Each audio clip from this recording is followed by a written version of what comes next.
नमस्कार, समाचार बुंदेलखंड में आपका स्वागत है। रुख करते हैं झांसी की खबरों पर। भारतीय पुलिस सेवा के पूर्व पुलिस महानिदेशक महेंद्र मोदी का संघर्ष सेवा समिति कार्यालय आगमन हुआ। महेंद्र मोदी जल संरक्षण के प्रयासों के कारण जल गुरु के रूप में विख्यात हैं। वर्तमान में मोदी जल संरक्षण सलाहकार के रूप में भी प्रदेश सरकार का सहयोग कर रहे हैं।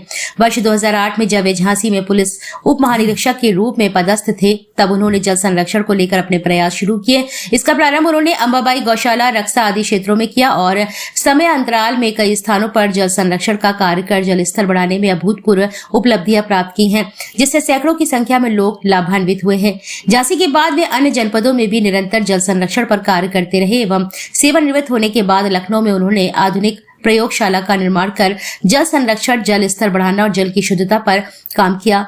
उनके उत्कृष्ट प्रयासों को देखते हुए प्रदेश सरकार द्वारा इन्हें जल संरक्षण सलाहकार नियुक्त किया गया है। संघर्ष सेवा समिति कार्यालय पर जल संरक्षण के विषय पर चर्चा करते हुए महेंद्र मोदी ने बताया कि बुंदेलखंड जैसे सूखाग्रसित क्षेत्र में जल स्तर बढ़ाना कठिन कार्य नहीं है। बुंदेलखंड में बड़े स्तर पर जल ग्रहण क्षेत्र स्थापित किया जा सकता है, जहां वर्षा के जल को एकत्रित कर उसे शुद्ध जल के रूप में परिवर्तित कर पीने एवं रसोई में उपयोग किया जा सकता है। साथ ही लोग इस कार्य को करके आर्थिक लाभ भी ले सकते हैं। उनका लक्ष्य है कि वे 71 लाख परिवारों को इस संबंध में रोजगार देकर स्वास्थ्य और आर्थिक स्थिरता प्रदान करने का प्रयास करेंगे। उन्होंने बताया कि आदर्श सिंचाई के लिए ड्रिप इरिगेशन सिस्टम बहुत उपयोगी है। इस पर भारत सरकार सब्सिडी भी दे रही है। हमारे किसानों को इस विधि का प्रयोग करना चाहिए, जिससे जमीन उपजाऊ व फसल समृद्ध हो सके। यह समय जल संरक्षण के विषय पर पुनर्जागरण काल के समान है। हमें इस विषय पर जागरूक होना होगा, अन्यथा जल की समस्या बहुत विकराल रूप धारण कर लेगी। समाज में जागरूकता फैलाने के लिए उन्होंने ऐ मेरे प्यासे वतन नामक पुस्तक भी लिखी है, जो प्रभात प्रकाशन के माध्यम से जल्द ही बाजारों में उपलब्ध हो जाएगी।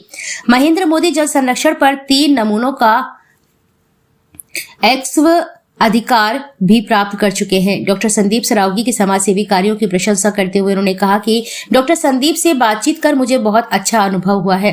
समाज का जो सिस्टम है, जिस पर लोगों को भरोसा है, ऐसे लोगों के कारण ही टिका हुआ है। डॉक्टर संदीप समाज को बहुमूल्य योगदान दे रहे हैं। मैं उनके उज्जवल भविष्य की कामना करता हूं। वहीं डॉक्टर संदीप सरावगी ने संघर्ष सेवा समिति कार्यालय आगमन पर महेंद्र मोदी का धन्यवाद देते हुए कहा कि महेंद्र जी जैसे व्यक्तित्व आज के युग में बहुत कम मिलते हैं, जो प्रशासनिक सेवाएं देते समय और सेवानिवृत्त के बाद भी जनहित का कार्य पूर्ण कर निष्ठा के साथ करते हैं।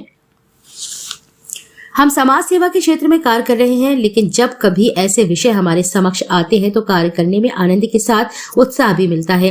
महेंद्र जी जैसे ऊर्जावान लोगों के साथ काम करना हम सभी के लिए गौरव का विषय है।